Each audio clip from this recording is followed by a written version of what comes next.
Welcome to Lowcountry Lowdown. I'm Lindsay Hausman. Today is June the 26th. The South Carolina Highway Patrol is asking for your help identifying and then locating a car similar to the one pictured here. The driver of the car left the scene of a deadly accident. It happened around 10 Monday night on 170 at Okeechobee Center Boulevard.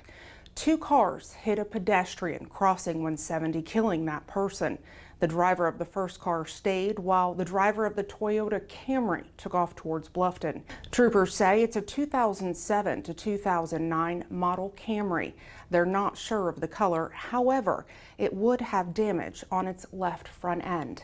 If you have any information, call Highway Patrol at 843-953-6010. An investigation into the sale and distribution of fentanyl and meth in the greater Bluffton and Hilton Head areas leads to 2 arrests. On Tuesday, our Violent Crimes Task Force executed a search warrant at a home in Bluffton. Fentanyl, meth, marijuana, and weapons were found, of which one was reported stolen. As a result, 33-year-old Robert Timblin and 24-year-old Ellen Alberg were arrested on various charges you see listed there on your screen. They remain in custody at the Beaufort County Detention Center. In an effort to promote the safety and well-being of the public, as well as provide visibility and interaction, we conducted a traffic safety checkpoint on Monday night. It was on Pope Avenue on Hilton Head Island's south end. Here are the results of that effort. The citations and warnings by category are there on your screen. A total of 18 citations were written, 5 of which were warnings. 6 people were arrested. The South Carolina Highway Patrol assisted with this checkpoint. A rash of thefts from unlocked cars on Hilton Head Island in the last few days prompts this reminder: lock it or lose it. Please don't allow yourself to become a victim of this crime. Lock your car doors. Make sure your windows are rolled up. Don't ever leave anything of value inside your car, let alone visible. Thieves like to window shop. And please don't leave any firearms inside your car. Lastly, park smart. Avoid parking in isolated and poorly lit areas. Of course, if you ever see a break-in progress, call 911. Tracking the tropics, forecasters warned of an active hurricane season. So far, Mother Nature is proving it true. The National Hurricane Center is tracking another disturbance right now. It's located in the Western Caribbean, moving west. Another reason to make sure you're prepared ahead of our most active time, which typically starts in about a month.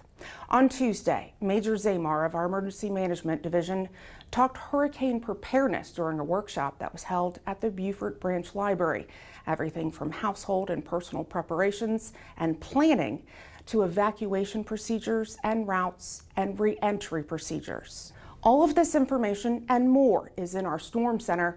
That's on our website at bcso.net. You can call it a one-stop shop for all things hurricane preparedness. Please make sure to check out these great resources and prepare today. It's National Tire Safety Week, and here's a fact. In 2022, the National Highway Traffic Safety Administration says more than 500 people died in tire-related crashes. Don't become a statistic and play your part. Check inflation pressure monthly and before any road trip.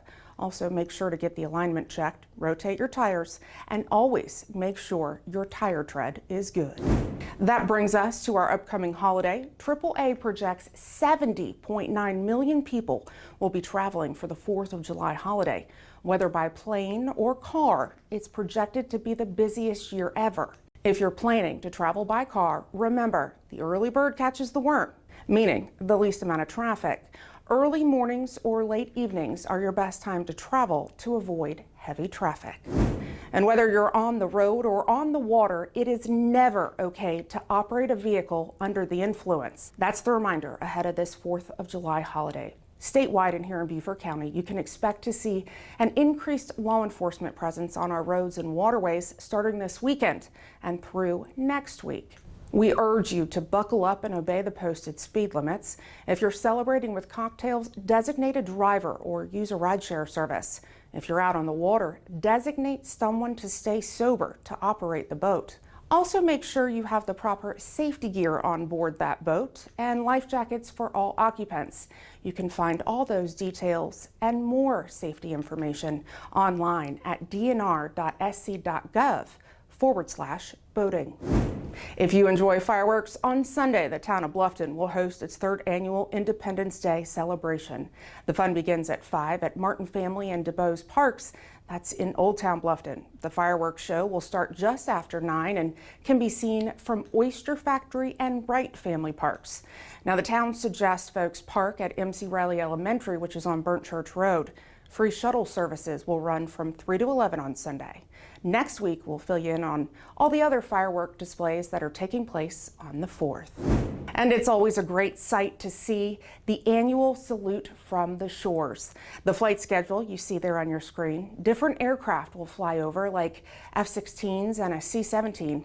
Taking place on the 4th, we should see the display from our coastline sometime between 1 and 2 in the afternoon. Of course, please keep in mind, these times are estimated. If you have something that you'd like to know more about or see covered here on Lowcountry Lowdown, you can send me an email. That's lindsay.hausman@bcgov.net.